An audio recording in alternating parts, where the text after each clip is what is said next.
Now, Friday Night Fever with Mike Ludlam. Good evening, everyone. I am Ethan Schmidt, and this is Friday Night Fever. It was a big night in girls high school basketball.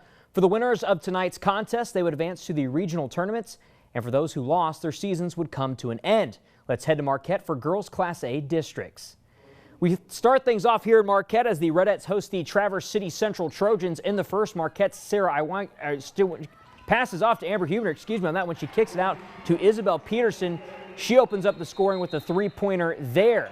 Short time later, Peterson returns the favor over to Huebner, a three-pointer of her own, and just like that, Marquette has a 6-0 advantage. More from Huebner as she drives the lane, takes a hit to the face there, but still gets the shot, and it counts, and one there. She did complete the three-point play as well, but it wasn't all Marquette. Margaret Water brings it up and shoots it in. She knocks it on a three, and then Water would do it again. Here she is beyond the three-point line from that Jimmer Fredette range. It doesn't matter there, and she nails it.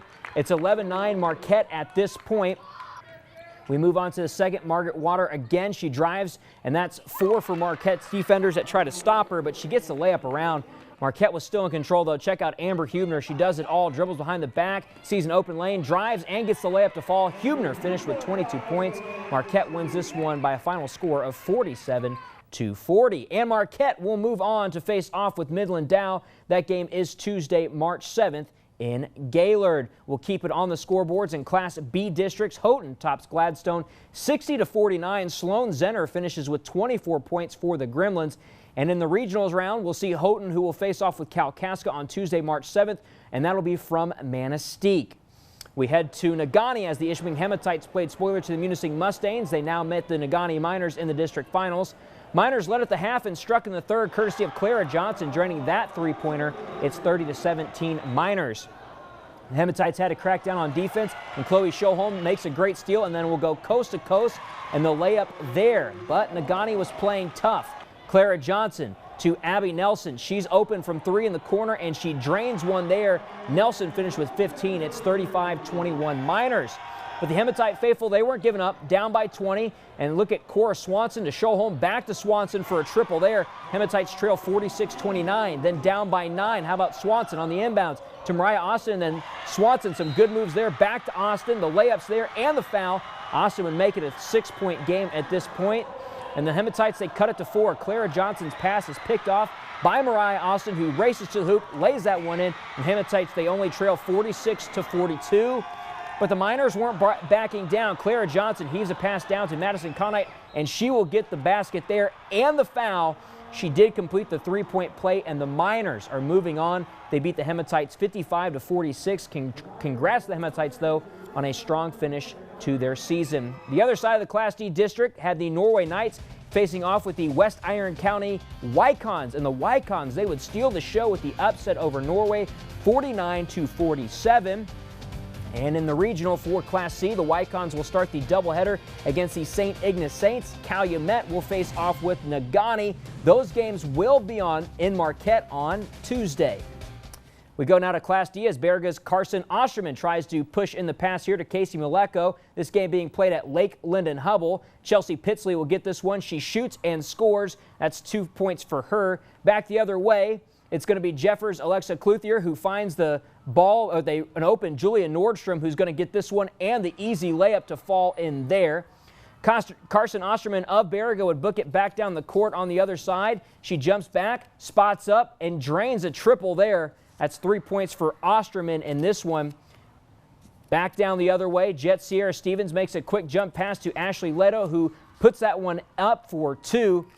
And then the other way, it's going to be Baraga trying to battle back in this one. Carson Osterman, who runs in and will score another 2 points for the Vikings. However, that wasn't enough as the Jeffers Jets beat the Baraga Vikings 50-41, making the Jets the Class D division winners. Alexa Clouthier finished with 21 points. Also in Class D action, it would be Big Bay Nanak who knocks off Mid-Peninsula 42-35. Barker River Harris defeated Kearney Natal 54-37. The Broncos will face the Jets Tuesday from Kingsford. And the Cedarville-Pickford contest and also the Brimley-Engadine game will be played tomorrow. And we'll have an updated look at the Class D regionals as they advance on later on tomorrow night. Let's head to Republic, Michigan, the site of the matchup between the Cardinals of Wakefield Marinesco and the Trojans of Crystal Falls Forest Park. All the action comes in the second quarter. We start with the Cardinals. Rachel, who comes in there off the loose ball, heaves it up to Delich, who makes that one all alone.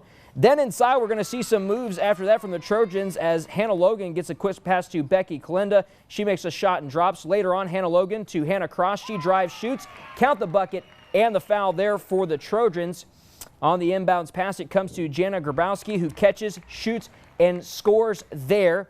Later on, how about Taylor Honkala with it? She gets swarmed by 3 defenders, sees an open Becky Kalinda. She drops that one in. Taylor Honkala again now. She'll get her pass she intercepts a pass here, goes the other way. Forest Park is the winner in this one. They go on to beat Wakefield Marinesco by a score of 65-26, and the Trojans will face off with Big Bay Knock Tuesday at Kingsford. Welcome back, everyone. The WCHA playoffs began tonight, and the Michigan Tech Huskies would get a second seed and host the Lakers of Lake Superior State from the McInnes. The Huskies got things moving quickly in the first. Just 3 minutes into the game, Joel Lesperance drops a pass to Alex Smith. He finds a twine. Check it out again. Huskies up 1-0. About a minute later, the Huskies were doing it all over again. This time it was Shane Hanna laying the puck back. That's Reed Sturos. Same result as the first attempt.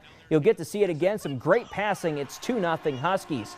5 minutes later, the Huskies are up 2-1 and leave it to Alex Gillies, who's going to take a backhanded pass from Joel Lesperance and backhand a goal. Huskies, they were on fire early on this one, up 3-1. You get to see it again. Lesperance the backhand, Gillies the backhand. Mitch Ranke would have a one-timer to go up 4-1, and then check out Jake Jackson here, just skating, almost getting taken out. He falls forward, nails that one, though. It's 5-1 in favor of the Huskies. Check out Jackson yet again, making that move, going 5-hole. And the Huskies, they would score one more in the second period. They go on to beat the Lakers 6-4. Round 2 is tomorrow from the McInnes. We go to the scoreboards for the rest of the action from the WCHA tournament. Bemidji State gets a big win over there over Northern 3-0. Northern Michigan not playing well against the top-seeded team there. And the 3 seed there, Minnesota State, same result over Alaska, 3-0. And the 4 seed Bowling Green, check this score out. The defending WCHA champs from last year in the tournament was Ferris State. They fall 6-1. All these series will continue tomorrow, and we will keep you updated tomorrow night. Well, earlier this evening, the GLIAC announced this year's postseason awards, and Morgan Anderson found herself on the all-GLIAC first team after an extremely impressive senior campaign. Anderson averaged 16 points per game and sits at 5th in the GLIAC in scoring. This season, Morgan found herself named GLIAC North Player of the Week 3 times.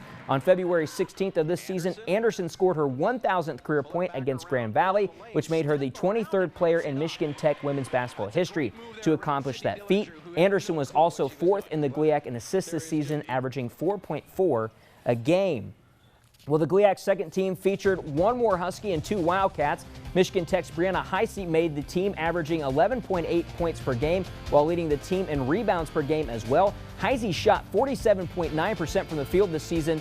Northern Michigan's Darby Youngstrom was the first Wildcat mentioned. She led the team in points per game at 12.5 and rebounds at 6.6 and started all 29 games for the Wildcats this season. The Wildcats also had Bree Gasrovich, who made the second team. Gasrovich ended her senior campaign leading the team in minutes played and steals per game at 1.9. Gasrovich reached 1,000 points, becoming the 25th player in the program's history to do that. And on the all-defensive team, you're going to see the same 2 names again. It would be the Wildcats' Bree Gasrovich, who I mentioned averaged 1.9 steals per game, and also repeated her performance from last season, making the same 2 teams for a second straight year in a row. Congrats, Bree. This is the first time that Youngstrom has received the honor. She was also the only underclassman named to the all-GLIAC defensive team. And don't forget, we have college basketball action coming up tomorrow as the Michigan Tech women will travel to Ashland to face the Eagles. The Eagles are the top-seeded team, and they feature the GLIAC Player of the Year, Freshman of the Year, and Coach of the Year. Spread some wealth there. The Michigan Tech men travel to Ferris State, though. They face off the top-ranked Bulldogs. That contest is scheduled for 3 p.m. Eastern Time. We had one high school basketball game as Iron Mountain defeated Menominee 68-58. Carson Wonder 31 points, and in the NBA, the Bucks topped the Clippers 112-101. And finally, a look at our wrestlers who were at state. It would be Division III wrestling as Iron Mountain's Aaron Bolo fell in the semifinal to Rich McKyman 13-3 in a major decision. Bolo will now compete for third place. And Manistique's Tanner Gonzalez stays alive on his birthday. Happy birthday, Tanner. He finds himself in the D4 finals after a 9-3 decision over Hart Garza. And now Gonzalez will put his undefeated record on the line tomorrow from the Palace at Auburn Hills against Jonathan Stidd. Stidd is 41-6 on the season. That match should get underway around 4:45 p.m. Eastern Time.